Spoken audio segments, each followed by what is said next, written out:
하나님께서 그 사람을 사용하시려고 부르실 때, 또한 하나님께서 어떤 사람과 어떤 민족에게 복을 주시려고 하나님께서 구별해서 불러내실 때에 성경을 통해서 관찰해 보면은 한결같은 특징들이 있습니다. 특별히 구약 성경을 통해서 두드러지는데 하나님께서 복 주시려고, 하나님께서 사용하시려고 그 사람을 부르실 때 제일 먼저 하신 것이 뭐냐 하면은 하나님은 약속을 먼저 주십니다. 언약 맺는다는 거예요. 하나님 말씀하십니다. 말씀. 내가 너를 통해서 복을 줄게. 너를 통해서 민족을 세울게. 너는 나의 백성이 되고 나는 너의 아버지가 하나님이 될게. 하나님께서 언제나 우리에게 복을 주시고 우리를 사용하시려고 하실 때 하나님 가만히 계시는 것이 아니고 약속이라고 하는, 언약이라고 하는 통로를 통해서 말씀하시고 비전을 주시고 꿈을 주셔서 우리로 하여금 주님을 섬기고 따라올 수 있도록 하나님이 제일 먼저 그 일들을 하십니다. 그래서 창세기 12장의 말씀 보면은 하나님이 아브라함을 만날 때에도 마찬가지, 너를 통해서 복의 근원이 되게 하고 너의 씨를 통해서 하늘의 별과 같이 땅의 모래와 같이 너를 통해서 복을 주겠는데 너도 복을 받고 온 열방과 민족이 너의 씨를 통해서 복을 받는데, 그 씨가 신약 성경에 보니까 로마서 말씀 보니까 그 씨가 누구라고 그래요? 예수 그리스도. 갈라디아서와 로마서를 통해서 말씀하신 그 내용이 뭡니까? 아브라함의 후손을 통해서 오실 그 예수 그리스도를 통해서 영육이 복을 받는데 구원의 복을 받고 물질의 복을 받고, 할렐루야, 천국의 복을 받는 그 통로로 하나님께서 아브라함을 사용하겠다라고 말씀을 하십니다. 그리고 이삭을 불러내실 때도 하나님은 언제나 언약을 상기시킵니다. 야곱에게도 아브라함과 맺었던 언약을 통해서 그들의 신앙의 중심을 바로 잡아주셨고, 요셉에게도 마찬가지입니다.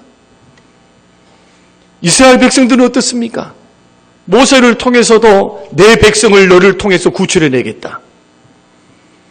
이제는 때가 됐다고 말씀하시며 모세를 부르시죠. 그리고는 그들을 홍해를 건너서, 이집트를 떠나 홍해를 건너서 2달에 걸쳐서 쭉 남쪽으로 시내산으로 오게 됩니다. 시내산에 그들이 약 1년 동안 머물러 있으면서 하나님께서 율법을 주시고 성막 설계도를 주시죠. 그러면서 그 시내산에서 언약을 맺습니다. 언약 맺는 내용이 뭡니까? 내가 너희에게 선포하고 가르쳐준 이 율법, 이 말씀을 너희들이 믿고 듣고 순종하면은 너는 나의 백성이 되고 나는 너희의 하나님이 될 것이다. 언약을 체결하시고 언약을 맺으심을 통해서 이스라엘 백성들을 구원 백성, 자유하는 백성, 가나안의 축복을 받는 백성들로 하나님께서 삼으셨다는 겁니다. 그런데 두 번째로 하나님께서 어떤 사람을 불러서 사용하려고 하고 어떤 사람들을 통해서는 복을 주시려고 하실 때 하나님은 뭘 하시느냐? 반드시 연단을 통과하게 하십니다. 연단받게 해요. 다시 말씀드리면 내가 너를 구원했고 내가 너를 택했으니까 이제부터는 너의 인생과 삶은 평탄한 길밖에 없다, 이렇게 말씀하지 않고 하나님께서 그들의 인생과 삶에 그 축복을 받을 만한 그릇, 믿음의 그릇을 넓히시고, 믿음의 그릇을 넓히시는 방법이 뭐냐 하면 연단이라는 거예요. 연단. 그래서 아브라함에게는 하나님께서 75세의 그 언약을 말씀하시고 말씀을 주신 후에 몇 년 동안 기다리게 하셨습니까? 25년을 기다리게 하셨어요. 그러니까 아브라함은 하나님의 약속의 말씀을 믿고 25년 동안 참고 인내하며 견뎌야 하는 연단의 기간이 있었다는 겁니다. 그런데 그 세를 못 참았지요. 그리고는 10년쯤 지났을 때에 사라의 몸종이었던 하가리를 통해서 이스마엘을 낳았습니다. 이스마엘을 낳아가지고 하나님, 이 아들이 하나님이 약속하신 그 씨지요. 그때 주님께서 뭐라고 말씀합니까? 아니다. 그 씨는 내가 말한 축복의 통로가 될 수가 없다. 하나님이 거절하십니다. 그리고 난 후에도 15년이 더 지났어요. 그리고 100세가 되었습니다. 그때서야 사람의 노력, 사람의 힘, 사람의 불가능할 때 하나님이 역사하사 태의 문을 여시고 아들을 주셨는데 그 아들이 이삭입니다. 이 아들을 가리켜서 약속의 자녀라 그러잖아요. 하나님이 하셨다는 거예요. 그러니까 하나님께서 어떤 사람을 쓰시려고 하고 어떤 사람에게 복을 주시려고 할 때 하나님은 반드시 믿음의 연단을 통해서 기다리게 하시고 하나님의 하나님됨을 보여주시는 일들을 통해서 예수 믿는 사람들, 하나님을 따라가는 사람들은 그때까지 참고 믿음으로 인내하고 연단이 필요하다는 거예요. 이삭은 어떻습니까? 이삭은 약속의 자녀였지만은 그 죽을 뻔했어요. 하나님께서 이삭을 바쳐서 번제물로 드리라 그러니까 이 아브라함이 의논하지도 않고 바로 지체하지도 않고 그 이삭을 데리고 모리아 산까지 3일 동안 건너가서 그 모리아 산상에 올라가서 돌 제단을 쌓고 그 위에 장작더미를 올려놓고 그 아들을 17되는 그 아들을 꽁꽁 묶어서 그 위에 번제물로 드리려고 올려놓잖아요. 칼을 들어서 빼어서 하나님 말씀대로 번제로 드리기 위해서 목을 치려고 하는 그 순간에도 이삭은 어떻게 했습니까? 반항했습니까? 반항하지 않아요. 살려달라고 애원했습니까? 애원하지 않습니다. 연단입니다. 믿음의 테스트입니다. 아브라함만 테스트 받는 게 아니에요. 이삭도 믿음의 연단을 통해서 아브라함의 믿음의 조상, 그 축복을 전달하고 축복을 생산해내고 축복으로 대물림할 수 있는 놀라운 축복의 통로가 되었잖아요. 하나님 연단하셨습니다. 야곱이는 어떻습니까? 야곱이는 꾀돌이였습니다. 그런데 그가 그 꾀 그대로 그 형 에서를 피해서 저 바단 아람에 있는 자기 외삼촌 라반의 집에 도망을 갔습니다. 그리고는 14년 동안 무일푼으로 자기 외삼촌에게 속아가지고 일만 했습니다. 14년 동안 임금 하나 받지를 못했어요. 그가 유일한 얻을 수 있었던 것이 뭐냐면 2명의 아내입니다. 2명의 아내. 그거 빼놓고 재산이 하나도 없어요. 그러니 얼마나 억울하겠습니까? 그래서 그가 고향으로 돌아가야 될 터인데 고향으로 돌아갈 길이 없습니다. 그래서 하나님 앞에 기도하지요. 그리고 나반이에게 흥정하잖아요. 흰색 양과 염소, 검은색 양과 염소는 다 당신 것이고 그 다음에 알록달록한 것, 점박이는 다 내 것이니까 유전학적으로 보면은 그렇게 어려운 그러한 정말로 불가능한 돌연변이는 내가 가질 테니까 당신 그렇게 해서 그것을 다 내 재산으로 주십시오 하니까 흔쾌히 허락을 했거든요. 그런데 웬걸요? 하나님께서 은혜를 베푸사 그 6년이라고 하는 기간 동안에 새끼만 낳았다 하면 알록달록입니다. 놀랍지요? 하나님께서 명령하시는 거예요. 염소들한테, 양들에게. 야야, 네 나갈 때 색칠해서 나가라. 알록달록 아니면 나가지도 말어. 거부가 됐습니다. 20년 동안 연단받았습니다. 20년 동안 억울했어요. 그가 그 재산을 이끌고 나갈 때도 추격에 오잖아요. 못 가게 하려고. 누가? 자기 외삼촌이. 그때 하나님이 나타나사 하나님이 위협하시고 하나님이 도우셔서 자기 고향집으로 돌아오는 야곱의 일생을 한번 보십시오. 요셉은 어떻고요?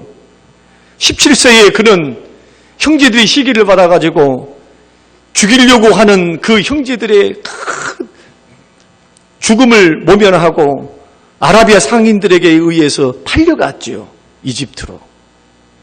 그가 17살에 채색 옷을 입고 자기 아버지 집에서 가장 좋은 대우를 받고 사랑을 독차지하고 받았던 그 요셉이가 하루아침에 거지가 되고 하루아침에 노예가 돼요. 그리고 13년 동안 그는 노예살이 하면서 그는 열심히 보디발의 가정에서 최선을 다해서 종노릇을 하지요. 억울한 일이 생겼습니다. 감옥에 갇혔습니다. 13년 동안 연단받았어요. 모세는 어떻습니까? 모세는 80년 연단을 받았습니다. 하나님이 사용하시려고. 그러니 이런 성경에 나타난 하나님이 다루시고 하나님이 인도에 가시는 하나님의 사람들의 모습을 보면서 우리는 이런 교훈을 얻을 수 있습니다. 하나님의 사전에 연단 없는 축복 없고 십자가 없는 영광은 없다. 동의하신가요? 연단 없는 축복 없어요. 십자가 없는 영광 어디 있습니까? 예수 믿고 구원받았다고 우리 모두가 다 꽃길만 걸어가는 것은 아니라는 거예요. 그래서 하나님께서 어떤 사람, 어떤 민족에게 복을 주시기를 원하실 때에 연단하심이 분명합니다. 히브리서 5장 8절에 그가 아들이시면서도 받으시는 고난으로 순종함을 배워서 온전하게 되셨은즉, 예수님에 대한 말씀이거든요. 예수님이 하나님의 아들이시고 죄도 없고 흠도 없고 티도 없으신 전능하신 하나님이시면서도 육신을 입고 이 땅에 내려오셔서 육신으로 사실 때는 예수님이 온전하지 않았다, 성숙하지 않았다는 그런 뜻이 아닙니다. 인간의 육을 갖고 있었으니까 제한적이었다는 거예요. 배고프면 배고픔을 당했고 슬픔은 우으셨고 목마름은 목마름을 당할 수밖에 없는 연약한 인간을 스스로 입고 이 땅에 성육신하신 겁니다. 근데 성경이 뭐라고 말씀하고 있습니까? 5장 8절에서 예수님이 하나님의 아들이시면서도 받으신 그 고난으로 뭘 배워요? 순종을 배워요. 순종을. 할렐루야. 세상에 우리의 주님이신 주님도 연단 받으시고 훈련 받으시고 고난을 당하사 하나님 말씀에 순종하며 사는 것이 얼마나 큰 축복이고 얼마나 큰 행복인가. 야고보서 5장 11절 말씀에서는 인내하는 자를 우리가 복되다 하나니 욥의 인내를 들었고 주께서 주신 결말을 보았거니와. 욥이란 사람도 자기의 믿음의 진정성, 정말로 이 욥이 하나님을 순전하게 하나님을 정말로 믿고 사는 사람인가? 아니면 하나님이 은혜 주시니까, 하나님 복 주시니까, 하나님이 남부를 것 없이 자식들 주시고 자녀들 주시고 재산을 주니까 하나님을 믿어주는 것인가? 아니면은 정말로 하나님 그분 자기에게 은혜를 주시고 축복을 주시고 생명을 주시고 물질을 주시고 자기 생명의 원인 되시고 축복의 근원 되신 그 하나님만을 믿는 믿음인가 말이에요. 이것을 주님은 연단이라는 과정을 통해서 그 믿음을 테스트하셨습니다. 사랑하는 성도 여러분, 우리가 믿음의 길을 걸어갈 때, 예수 믿을 때 연단받기를 거부하면 축복받기를 거부하는 거예요. 어떻게 믿음의 길을 예수님이 십자가를 짊어지셨는데, 예수님, 우리의 주님도 십자가 짊어지셨는데, 우리에게도 자기 십자가를 지고 너희들은 자기를 부인하고 나의 십자가를 지고 따라가야 나의 제자지. 나의 제자가 아닌 사람들은 자기를 부인할 줄도 모르고 자기 십자가 짊어질 줄 모른다는 거예요. 그러나 하나님의 자녀들은 주님이 나에게 주신 십자가, 주님이 나의 몫에 태인 그 십자가를 믿음으로 짊어질 줄 아는 사람, 그러면서도 자기가 부인되고 하나님의 뜻이 그 인생과 삶의 목적인 사람, 그 연단받는다고 고난받는다고 십자가 있다고 뒤로 물러서거나 믿음을 포기하는 어리석은 인생이 아니라는 겁니다. 여러분에게 질문하고 싶어요. 여러분은 그동안 얼마나 주님으로부터 연단받으셨습니까? 그 연단을 어떻게 처리하고 계십니까? 어떻게 해석하고 있습니까? 예수 믿는 사람 치고 연단 없이 살아가는 인생이 어디 있을까요? 고난과 연단이 있으니까 이 자리에 여러분들이 앉아 있는 것이지, 여러분 고난과 연단이 없었으면 지금쯤이면 크루즈 여행 다니면서 전 세계 돌아다니고 있지, 뭐 하려고 여기 나와서 예배를 드리고 있어요. 목회 경험을 통해서 하나님이 부르신 사람의 특징, 그 부르신 사람들은 고난과 연단을 받는데 알 수 없는, 이해할 수 없는 연단과 고난 속에서 주님을 만난 사람들은 얼마나 많은지 몰라요. 평안한 가운데 주님 만날 것 같아요? 배부르고 등 따숩고 배부른데 부족할 것 하나 없는데 그런 분들이 주님을 만난다면 기적입니다. 특별한 은혜예요. 그 누군가가 나를 위해서 기도하고 있는 거예요. 그러나 많은 경우, 제가 만나는 사람들의 많은 경우 흐르는 눈물, 인생을 절망하고 고통과 아픔 속에 눈물 흘리며 인생을 살아보니까 자기 힘으로는 도저히 살 수가 없어요. 주님이 나를 도와주시지 않으면, 주님이 나의 손을 붙들어 주시지 않으면 살 수 없어. 그러니 그 연단과 고난 속에서 내가 돌아갈 곳이 주님밖에 없구나. 그래도 두 손 들고 주님 앞에 나오는 하나님의 사람들 얼마나 많습니까? 여러분, 다윗이 고백한 것처럼 고난과 연단을 다 경험하고 그 연단 끝에서 고백하는 내용이 주여 고난당했던 것이 나에게는 축복이었습니다. 이 고난을 통해서 주여 주의 율례를 배웠나이다. 예수님처럼 말씀에 순종하는 것이 무엇인가를 배운 거예요. 그런 의미에서 우리는 연단을 바라보고 고난을 바라보고 믿는 믿음길에 걸어가는 연단과 고난을 믿음으로 잘 해석해야 될 줄로 믿습니다. 연단의 깊이가 깊은 것만큼, 연단의 크기가 큰 것만큼 축복도 깊고 축복도 큰 줄로 믿으십시오. 그 대표적인 사람이 누구입니까? 오늘 본문의 다윗입니다. 다윗이 어떤 사람인가요? 저는 오늘 이 설교를 통해서, 2주간의 설교를 통해서 쫓기는 인생 하나님의 축복이다, 다윗 이야기를 하려고 합니다. 연단받았던 다윗, 그리고 연단받았던 다윗이 거쳐갔던 적어도 6가지 지역들을 통해서 하나님은 다윗을 훈련하셨고 다윗을 다루어 하셨거든요. 왕으로 세우기 위해서 믿음으로 연단하셨어요. 너가 왕으로 서기 위해서 나를 대신해서 대리 왕으로 이 백성, 이 자녀, 하나님의 자녀들을 세우기 위해서는 적어도 이런 연단을 통해서 이런 교훈을 받고 이것은 배워야 된다. 하나님께서 6가지 지역을 통해서 주시는 말씀들. 그러면서 6번째에 그일라라고 하는 백성들을 구출해내는 과정을 통해서 하나님께 복받을 사람은 어떤 사람일까? 도대체 하나님께서 얼마나 마음에 들면 복도 주시면서 세상에 복을 주시면서도요, 다윗 이후로 그 많은 왕들이 스쳐 지나가는데 하나님이 판단하는 판단의 근거가 다윗 왕이에요.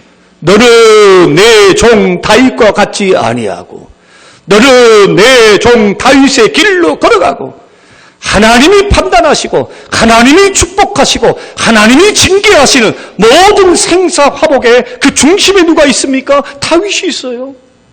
도대체 하나님으로부터 복받을 수밖에 없는 인생은 어떤 인격일까? 어떤 신앙일까? 이것을 다음 주에 말씀, 맥주 감사 주일에 복에 대한 이야기를 하면서 말씀을 이렇게 나누고자 합니다. 그래서 오늘 첫 번째 시간은 뭐냐 하면은 연단받았던 그 지역들을 통해서 우리들도 하나님 앞에 주께서 나를 인도해 가실 때 반드시 연단하신다. 반드시 모난 부분 깎으시고 다듬으시고 하나님의 살아계심을 보여주시고 인생에서 내가 생각할 수 없는, 이해할 수 없는 어려움들이 내 속에 있다 할지라도 그 배후 위에서는 나를 다듬으시고 연단하시는 하나님의 손길이 있다. 내가 어느 정도, 어느 곳에 내가 지금 위치해 있고 이런 연단과 고난을 통해서 하나님 나를 도대체 무엇을 깨닫게 하시고 배우게 하시는가? 이것을 배우는 귀한 시간이 된다면 저와 여러분의 연단은 변해서 축복이 될 줄로 믿습니다. 그러면 첫 번째, 이 다윗이 10년 동안 사울에게 쫓겨서 사울이 자기를 죽이려고 하니까 막 피하고 돌아다니거든요. 전국을 돌아다녀요. 그런데 이 특별히 그가 거쳐갔던 피난처 6곳 중에 첫 번째가 뭐냐 하면은 사무엘상 21장 1절에 나오는 놉당입니다. 놉. 이름이 놉이에요. 레위 지파들이 있었던 그러한 서쪽의 세계, 동쪽의 세계, 근데 어느 곳에 위치하고 있었던 제사장 86명과 식솔들이 살고 있었던 제사장의 마을. 다윗이 본격적으로 도피할 때에 처음으로 들어간 곳이 어디냐 하면 제사장이 거주했던 놉당이었거든요. 왜 그랬을까요? 왜 다윗이 숨을 수 있는 그 많은 것 중에서 제사장의 성읍을 선택했을까 하는 점입니다. 우리는 이것을 우연한 선택으로 볼 수가 없어요. 왜냐하면 성경 전체를 우리들이 읽고 다윗의 일대기뿐만 아니라 시편에 있는 그가 도망다니면서 그 고통과 어려움 속에서 그가 하나님 앞에 한탄하면서 지었던 한탄시, 애통하는 마음으로 하나님 앞에 들었던 애통시, 감사함으로 적들로부터 승리케 해주신 그 은혜에 감사해서 하나님 앞에 드리는 감사의 시들, 이 주옥 같은 시편들을 보면 그의 신앙 인격을 우리가 참고한다면 제사장이 살고 있었던 높 땅에 우연히 어쩌다가 흘러들어간 것이 아니다. 왜 그가 제사장이 있는 그곳을 선택해서 피난했을까요? 그것은 다윗의 신앙 인격이 이 지구상에서 주님을 만나고 난 후에 그의 인격이 전심으로 하나님을 섬기는 전심하는 마음이 있었기 때문에 그렇습니다. 그 마음속에 누가 계시느냐? 하나님이 계셔요. 하나님이 계셔요. 그래서 하나님이 다윗을 볼 때에 내 마음에 합한 자다 그렇게 말씀하잖아요. 다윗의 마음에는 주님이 계셔요. 그러니까 주님이 계신 곳이 어디일까요? 성전. 주님이 계신 곳이 어디 있을까요? 주의 종들이 있는 곳. 은혜의 장소. 이것은 첫째로 높 땅이 우리에게 주시는 교훈은 뭐냐? 하나님 중심의 신앙. 교회 중심의 믿음. 교회는 마치 우리 인체에 있어서 심장과 같습니다. 심장. 여러분 보십시오. 심장에서 흘러나온 피가 박동을 해가지고 온 구석구석 저 말초신경까지 다 흘러보내잖아요. 이 피를 통해서 뭐가 흘러들어갑니까? 산소가 공급되고 영양분이 공급되고 심장을 거쳐가면 노폐물을 거르고 심장이 하는 역할 얼마나 중요한지 모릅니다. 마찬가지입니다. 교회에서는 반드시 은혜를 받으셔야 돼요. 할렐루야. 교회에서 받은 은혜를 가지고 우리의 삶의 구석구석 우리들이 거쳐가는 모든 곳에서 하나님의 생명력이 넘치게 되는 통로로 하나님께서 뭘 주셨습니까? 교회를 주셨어요. 교회를. 믿습니까? 교회를 주셨어요. 좋은 일, 기쁜 일 있을 때도 교회 찾아 나와야 되고 하나님 앞에 예배하면서 감사해야죠. 하나님의 중심의 신앙입니다. 여러분 신앙생활 하는 사람들 중에서 방황하는 사람들 많이 보셨죠? 저는 목회를 하면서 너무나 교회 안에서 방황하는 두 부류의 사람을 봅니다. 교회 안에서도 방황하는 사람들이 있어요. 마음을 둘 줄을 몰라요. 언제나 붕 떠 있어요. 물과 기름처럼. 그런 분들의 특징이 뭐냐? 은혜가 머물지를 않아요. 참 이상해요. 계속적으로 방황을 해요. 또 한 부류는 뭐냐 하면은 믿음의 길을 이렇게 걸어가는데 인생에서 신앙의 중심이 바로 서지 않으니까 방황을 해요. 요동을 쳐요. 그런데 여러분 이거 다 아십니까? 내 신앙생활에서 방황을 끝마치기를 원하고 내 신앙에서 안정감을 갖기를 원하는 하나님의 사람들, 나는 이제는 신앙의 방황을 끝내기를 원합니다. 이렇게 고백하는 사람들이 해야 될 것이 뭐냐 하면은 내가 몸담을 교회를 정해야 돼요. 할렐루야. 하나님이 나에게 보내주신 교회, 내가 선택한 교회 말고 주님이 나에게 주시는 교회, 환경을 통해서 여건을 통해서 하나님이 나에게 말씀하시는 교회. 하나님이 이 교회에 나를 보내주셨구나. 하나님이 만나게 하셨구나. 교회를 마음으로 정하면 이상한 일들이 생기기 시작해요. 어떤 일들이 생기느냐? 방황이 끝이고 신앙과 삶에 안정이 생깁니다. 그런데 참 영적인 것은 이상해요. 여러분 교회에 시험이 있고 교회에 어려움이 있고 교회에 시끄러운 일들이 있으면요, 여러분의 인생과 삶과 마음의 불안과 평안함이 없기 때문에, 불안함이 있기 때문에 삶도 안 돼. 삶도 이상하게 돈 버는 것도 힘들고 세상에 재미도 별로 없고. 그래서 예수 믿는 사람들은 교회를 중심으로 하나님을 중심으로 믿음 생활을 하도록 이미 광야 시절에서도 성막을 중심으로 모여 살면서 하나님 중심으로 걸어가라. 이것이 행복하고 축복받을 수 있는 신앙생활인 줄로 믿으시길 바랍니다. 그것을 주님은 뭐를 통해서 하시느냐? 놀랍게도 주의 종과 교회를 통해서 해요. 교회는 하나님의 은혜가 있습니다. 기도의 응답이 있습니다. 은혜의 말씀이 있습니다. 뿐만 아니고 사랑의 교제가 있어요. 이런 하나님의 중심으로 우리 신앙의 안정감을 가지고 믿음의 길을 잘 걸어갈 수 있게 되시기를 주의 이름으로 축원드립니다. 이것이 무너지면 나머지 연단은 아무런 소용이 없어요. 이것이 무너지면 나머지 것들은 봐봤자 알아요. 안 봐도 알아. 안 봐도. 왜 높당이었는가? 지금 자기를 잡아 죽이려고 창으로 던져서 지금 피해서 지금 도망가고 있는 다윗. 생명의 위협을 느꼈습니다. 그 위협 가운데 그가 제일 먼저 찾았던 이 높당 제사장들이 거했던 이곳. 이곳은 하나님의 중심, 교회 중심의 신앙을 우리에게 교훈하고 있다. 오늘 연단을 받으시려면은 믿음의 연단을 받을 때 이 부분들을 여러분 점검해 보시기를 주의 이름으로 축원합니다. 두 번째는 뭐냐 하면은 블레셋 가드입니다. 사무엘상 21장 10절 말씀 보면은 가드는 다윗의 적진입니다. 골리앗을 죽였던 골리앗의 민족이 블레셋이에요.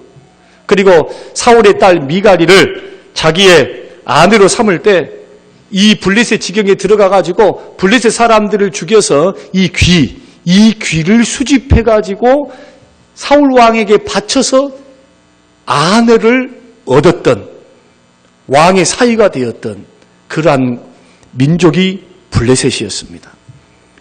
다윗은 자신을 맹렬히 추격 깨우는 사울을 피해서 그가 피할 수 있는 곳이 없었어요. 높당에서도 이미 소식을 듣고 사울이 지금 높당을 지금 쳐들어온다는 그 이야기를 듣고 나서 그가 피할 수 있는 곳이 이 이스라엘 전역에 어디 있습니까? 이스라엘 전역이 다 사울의 손아귀에 있는데 그러니까 다급하니까 그가 선택했던 곳이 뭐냐 하면은 적진으로 도망가는 거예요. 그런데 그 블레셋 가드의 아기스라고 하는 왕에게 딱 가니까 이 왕이 다윗을 알아보고는요, 이 왕은 다윗을 맞아들였습니다. 그 이유는 딱 한 가지예요. 다윗이 이뻐서가 아니고 다윗이 싸움을 잘하는 거예요. 싸움을.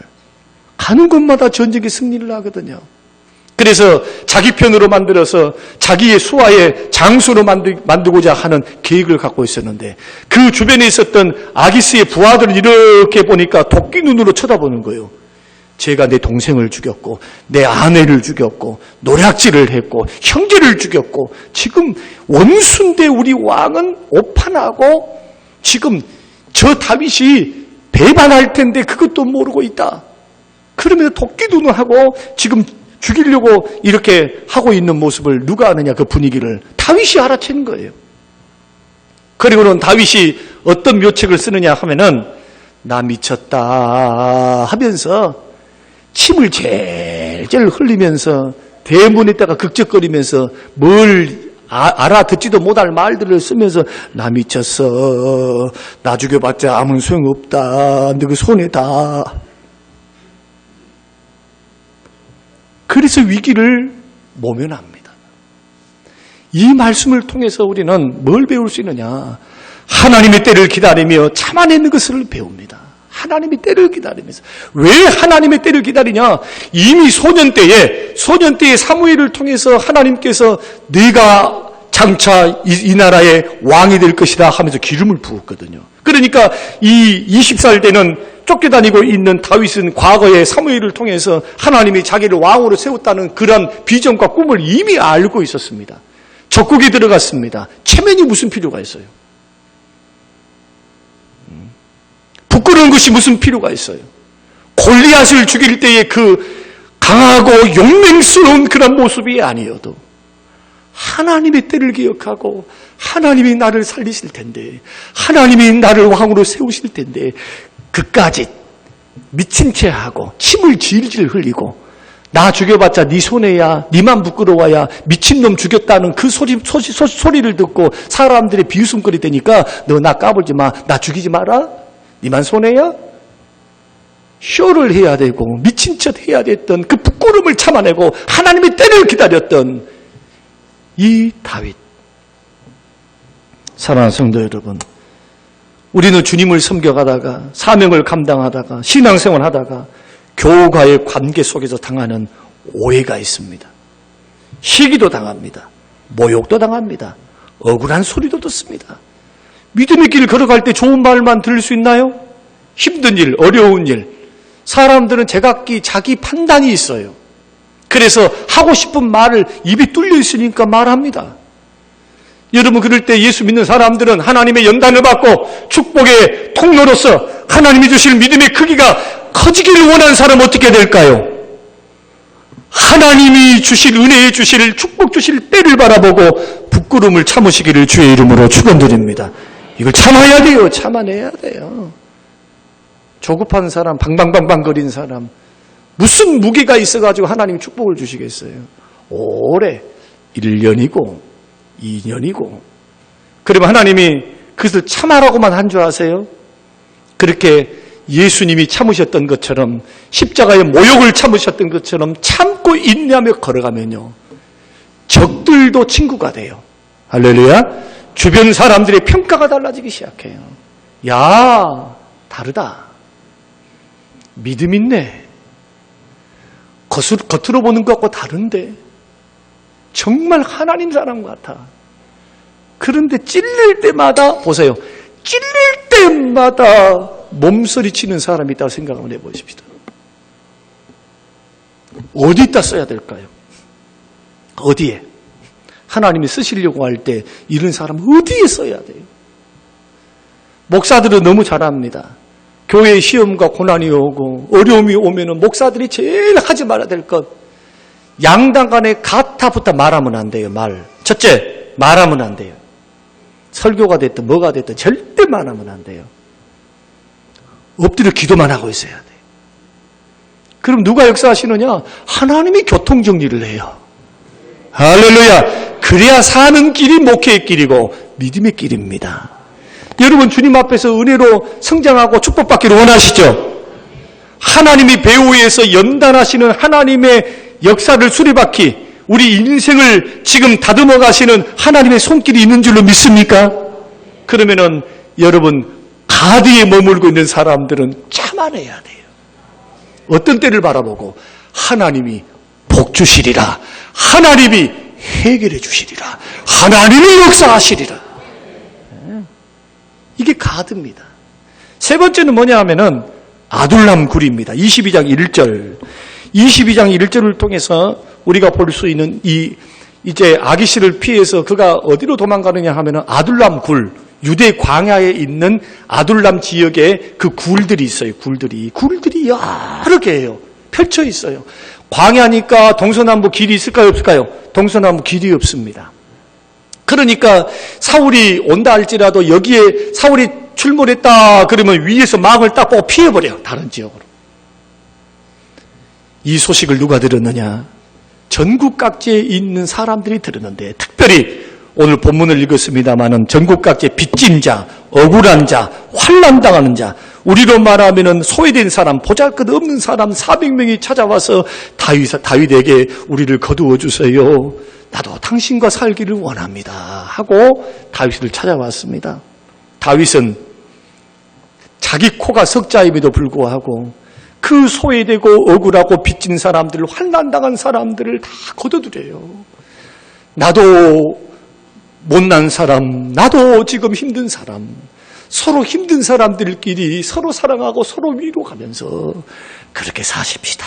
하나님은 우리 편이시고 하나님은 우리를 돕습니다.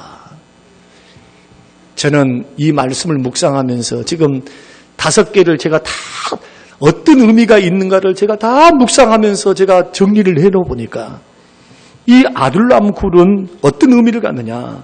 차별하지 않고 소중히 여기는 마음, 한 영혼이라고, 보잘것없는 영혼이라고 무시하거나 천대하거나 박대하지 아니하고 그 영혼을 소중히 여기고 그 영혼을 받아들이고 그 영혼을 세워나가는, 품는 정말로 왕으로서 갖춰야 될 아름다운 인격을 연단받는 곳, 그것이 유대 광야의 아둘람 굴입니다. 사랑하는 성도 여러분, 우리 믿음의 길을 걸어갈 때 어떻습니까? 주변에 있는 많은 사람들, 나보다 못 살고 나보다 못한 사람들, 주변에 있는 그런 사람들을 여러분 어떻게 이해하시고 어떻게 받아들이고 어떻게 보고 있습니까? 한 예를 들어볼게요. 성림교회에 왔더니 세상에 잘난 사람들은 위하고 못나고 없는 사람들은 만약에 도외시하고 그런 식으로 목회를 한다고 생각해 보세요. 하늘에 계신 주님이 이렇게 바라보시면서 사람 보내주셔야 돼요? 안 보내주셔야 돼요? 예? 어떻게 내 목회니까 미안해서 말 안 해. 하셔도 괜찮아요. 목사님이 그렇게 하고 있으면 성님께 사람 보내줘야 돼요? 안 보내줘야 돼요? 안 보내주셔야 돼요. 야야, 너한테 맡겼더니 너 보니까 맹랑하다. 너 맹랑해. 나는 죄인들을 위해서 왔고 나는 한 영혼을 이렇게 귀하게 여기고 있는데 너 배불렀네. 주님 그러시지 않을까요? 반대로 그 많은 숫자가 있어도 한 영혼을 귀하게 여기고 보잘것없는 사람들을 예수님처럼 생각하면서 그분들을 가슴에 품고 위하고 섬겨간다면 주님이 이렇게 보시면서 이렇게 말씀하실 거예요. 야야, 너 됐다. 너 됐어. 나 너 믿을 수 있어. 너에게 뭐가 아깝겠냐? 주님 그러시지 않을까요? 다윗이 훈련받는 20세의 다윗이 30세의 왕이 되어서 등극하기 전에 하나님의 놀라운 역사 속에서 기름 부음 받았지만 뭐가 필요한 겁니까? 연단이 필요한 거예요. 연단 받아서 축복 받으시기를 주의 이름으로 축원드립니다. 연단 없이 세워지려고 하지 마세요. 장로님들도 연단 받고 세워져야 돼요. 그냥 세우면 안 됩니다. 연단 받아야 돼요. 사람 연단 말고 하나님의 연단. 하나님의 연단. 여러분, 누군가를 평가할 때도 마찬가지. 사람들을 평가할 때 지금 현재의 모습 갖고 평가하면 참 어리석습니다.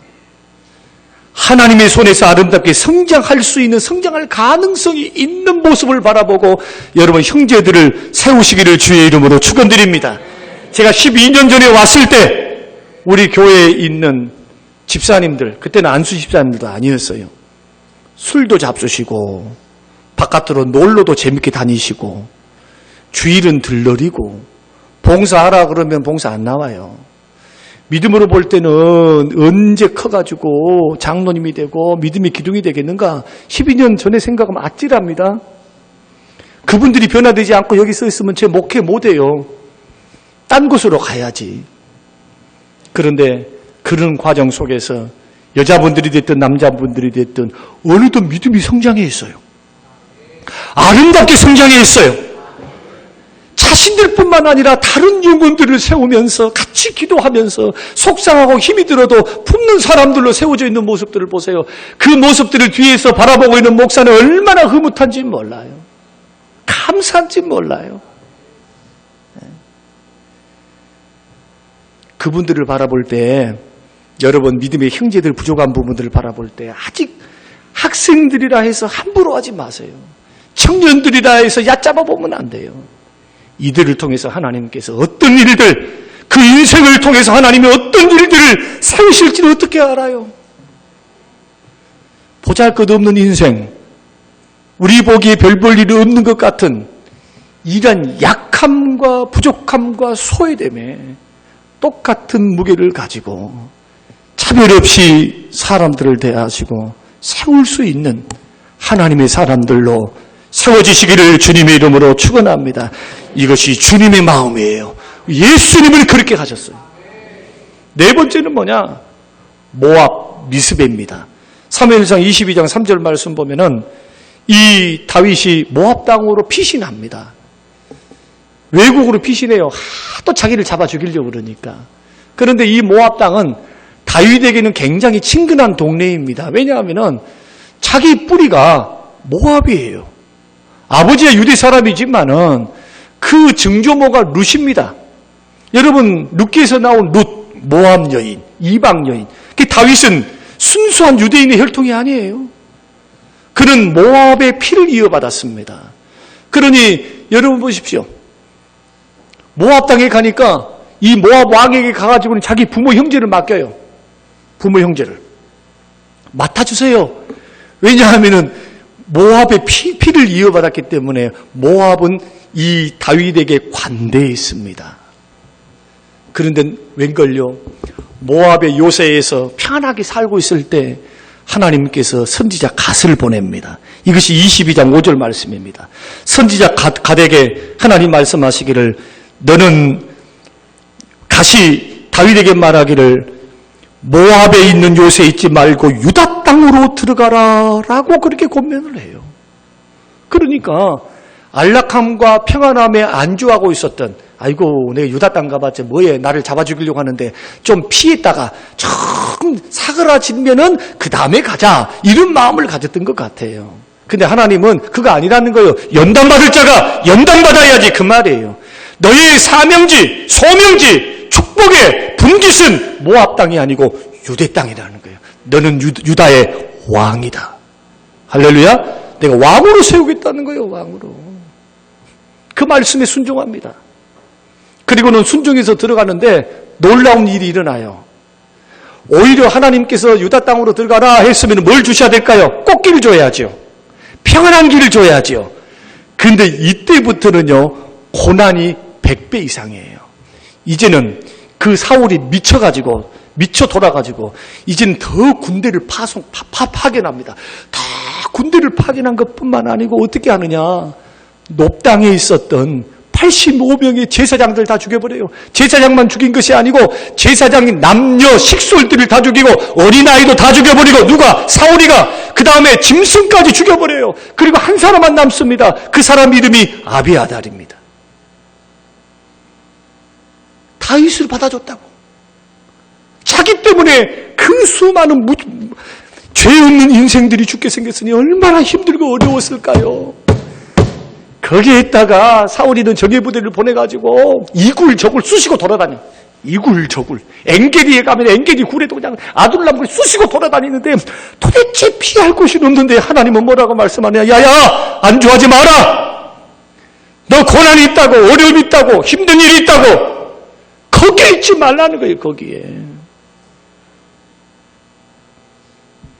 사명을 향하여 하나님이 주실 허락하신 그곳을 향하여 신앙생활에 투쟁하라는 겁니다. 그래서 신앙생활 할 때도 편안함과 안락함만 추구하는 사람은 신앙의 성장이 없어요. 믿음의 길은 그렇게 해서는 걸어갈 수 있는 길이 아닙니다. 싸우셔야 돼요. 할렐루야. 한번 따라서 해보십시다. 믿음의 선한 싸움을 포기하면 상급도 성장도 없습니다. 없어요. 상급도 성장도 없어요. 저는 목사로서 그 말씀 드릴 수 있어요. 지금껏 목회를 해오고 예수를 믿어오면서 그렇게 믿음의 길이 녹록한 것은 아닙니다. 왜냐하면 우리가 생각하는 것처럼 쉬운 길이 아니거든요. 이 길이 어려운 길이에요. 아무나 갈 수 있는 길이 아닙니다. 구원받은 택한 백성들은 좁은 문을 통과해서 좁은 길을 걸어가는 겁니다. 그 길에 하나님께서 날마다 건져주시면 얼마나 좋아요. 근데 하나님께서 어떨 때는 연단과 고난에 그대로 허용하실 때가 있어요. 그래서 몸부림치죠. 하나님 도대체 내 기도는 왜 그렇게 안 들어주시나요? 하나님 앞에 엎드려 기도하면서 하나님 도와주세요. 근데 묵묵부답이에요. 도대체 길을 안 열어주셔요. 그런데 한 가지 분명한 것이 있습니다. 분명한 것이 있어요. 내가 하나님 주신 그 믿음을 가지고 주님 주신 그 믿음을 가지고 주를 바라보면서 신앙의 선한 싸움을 싸우는 사람들은 끝내 승리하십니다. 왜 승리하느냐? 예수님이 승리하셨거든요. 싸워야 돼요. 안락하게 있어서는 안 됩니다. 그래서 영적 전쟁을 포기해서는 안 됩니다. 여러분 사람들의 관계 속에서도 큰 것 아니에요. 우리가 예배드리고 기도와 기도 생활하는 거, 특별히 기도 생활. 기도 생활은 영적 전쟁입니다. 기도 생활은 해도 되고 안 해도 되는 게 아니에요. 진지하게 믿기를 원하고 하나님의 축복과 은혜와 성령의 능력과 권세를 통해서 영향력 있게 하나님의 사람으로 세움받기를 원하는 성령의 사람들은 반드시 기도의 생활에서 승리하셔야 돼요. 믿으시길 바랍니다. 예수님도 그렇게 하셨어요. 기도에 게을러서는 안 돼요. 이것을 배울 수 있는 교훈이 뭐냐? 맡겨진 사명 감당 위에 고난을 감내하는 신앙. 주님이 그렇게 우리를 초청하십니다. 마지막으로는 헬의 수풀입니다. 22장 5절에 보면은 신앙의 전투에서 마지막까지 승리하는 신앙인데 이게 뭐냐 하면은 이렇게 해서 순종하는 마음으로 딱 넘어왔어요. 블레셋에서 모압 땅에서 넘어와가 헬의 수풀에 이제 거하는 거예요. 헬의 수풀 유다 지경에 있으니까 거기서 있는 소식이 들려옵니다. 어떤 소식이 들려오느냐? 높 땅에 있는 85명을 다 죽여버리고 그리고는 식솔들을 다 죽여버렸다. 이것을 누가 보고를 하느냐 하면은 그 높 땅에서 살고 있었던 제사장이었던 아비아달이라고 하는 제사장 홀로 그가 살아남았어요. 그리고는 헬의 숯불에 다윗이 있다는 말을 듣고 부지런히 찾아와가지고 다윗에게 고합니다. 왕이시여, 왕이시여. 큰일 났습니다. 사울이 미쳐서 하나님이 세우신 제사장들을 다 죽여버리고 어린아이들까지 다 죽여버리고 마을을 완전히 초토화시켜버렸습니다. 그때 다윗이 뭐라고 고백하느냐? 아비아달에게 아비아달아 이것은 내 때문이 나 때문이다. 나 때문에 그랬다. 나 때문에.